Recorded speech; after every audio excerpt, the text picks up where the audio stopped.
Let's talk a little bit about when I met the man. This is Churchill when he's 87 years old, and he attended Harrow School Songs in the fall of 1961.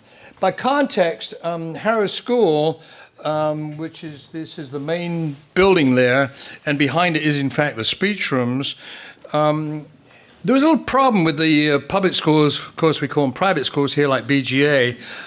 Back there in the 1800s, they found that the original charters of these schools were not being fulfilled.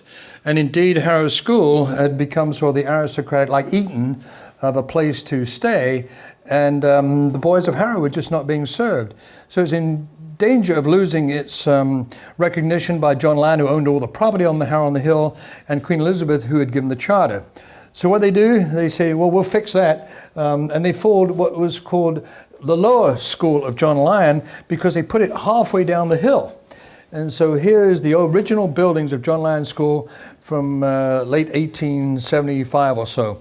And this is the school that I went to, the day school for Harrow. And we still claim, though, that we have the original charter and that Harrow School had the sort of the other part of the charter. Well, of course, you know how that went down in Great Britain. So this is the original building. And in fact, my very first term, in that far right hand there on the bottom is where the first form was. And this wonderful building here, you can see on this left-hand side here, a little wall there. I think you can see it. It's called the Whacker. And the whacker was any boy who was a new boy got grabbed by the second formers and with their caps were whacked on the backside the first day you attended in school.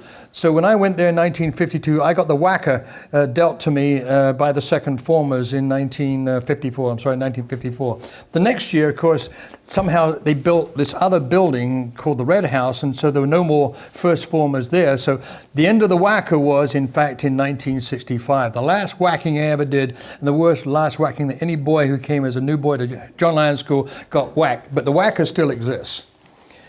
This is the school in 1962. You can see the old building on the right, the new building on that far right hand is the Red House. And down here you can see a combined cadet force, the equivalent of the ROTC. And that's what I got involved with when I was there in the third form. I was, I guess, 15 years old.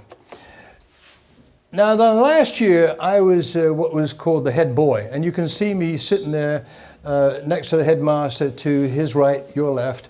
And these are the 12 monitors. Now, you need to understand in public schools in Great Britain, it's the boys that run the boys. The headmasters and the masters sort of hang around a little bit. But, you know, it's the monitors and the prefects under them that sort of enforce the standards of the school. And the ethics of the monitors and their attitude is very, very important. It sets the tone for the school. No, the headmaster, yes, of course he does. But when you get right down to it, it's this peer stuff that goes on between the monitors. I was allowed to have a cane as head boy. I was allowed to whack the boy. I was the only one beyond the mass who could whack a boy. Well, I never did. I thought that was kind of ridiculous. But the tradition was that the head boy would attend Harrow School Songs with his deputy, and Mike Quine and I attended there on November 23rd, 1961. So the very last, it turns out, Harrow School Songs that Winston Churchill ever attended was on that particular date. Well, here he is walking down, leaving the speech rooms after the songs, and you'll have tonight the opportunity to sing a couple of them or so. Randolph tells me he doesn't have a tune. I have a tune, so we've also got somebody, Donna Stokes-Rogers, who's going to be leading out. She's an opera singer, and she'll be leading us out on Harrow School Songs tonight. And since Hugh is left, because he says he couldn't bear being an Etonian, being here while I'm talking about Harrow School, I'll tell you as a secret, okay? Please keep the secret. It's just Harrow School Songs tonight, except at the very end, we're going to put a little surprise. We're going to sing the Eton boating song. He doesn't know about it, okay? He does not. You'll have scripts at your table tonight at the banquet, and everybody will have the Eton boating song except for Hugh. All right, so what's more important about this is actually he walked back to the headmaster's house, and there was a big reception there, and of course I'm a smart-ass 18-year-old, I haven't changed a bit, and there was this chair right next to him, and I went and sat there. I'm trying to engage in a conversation with Sir Winston Churchill. You know, my mother adores him and so on and so forth. And I get this tap on my shoulder. It's clammy. Young man, young man, you'll have to speak louder. He doesn't have his hearing aids in. Oh, God. Here I am, I'm going to start yelling at, Sir Winston Churchill. I don't think so. So I turned over and said, sir, thank you very much. He took my hand. He had beautiful hands. Beautiful hands. If you ever see the pictures that have been done and they sort of punch and they show these ugly, ugly hands, you have to go to the War Rooms in London. You see a cast of his hands. He had beautiful, beautiful hands. Feline, just gorgeous. Anyway, so I said, thank you very much, sir. And I got out of there and left the seat and I thought, I've done my duty. Mum will love me. Thank you very, very much. Indeed, if you have any questions, I'll be happy to answer them very briefly before we get our next speaker. John, what was your father doing that made it possible for you to be a day boy instead of a resident? My dad was an attorney, and we had moved down from Scotland when Dad got back from the war in 1946. I was 3.5 when I met my dad for the first time. The good news was we knew Dad was still potent because my brother was born 9 months later. And it's fascinating. And Dad was, at the end of the war, he was the Brigadier General, Brevet Brigadier General, who was in charge of all of the attorneys there for the demobilization of troops. And all the young men had gone back whose wives had buggered off with somebody else or whatever it was. He had to settle that, and he came back home. He says, dear wifey, we're not going to do this any longer. So we moved to Harrow.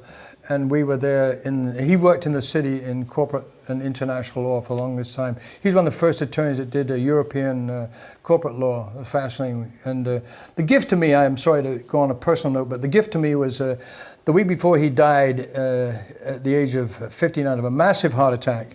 He was actually with us with my kids in Bowie, Maryland, where I lived at the time with my former wife. And he, on the Saturday, was playing with my son, playing soccer, and he said, I got a little bit of indigestion. Because in retrospect, I should have realized he had, he was going about to have a heart attack. Well, the next Saturday, my mother calls me and said, your dad just died. What was the gift to me? On that Monday morning, I took him to the plane at Reagan to go up to Boston to a meeting he had up there, and he came around, I have to hold myself. He came around the back of the car and hugged me. He said, son, I'm so proud of you. He had not hugged me in so long I can't remember when it was.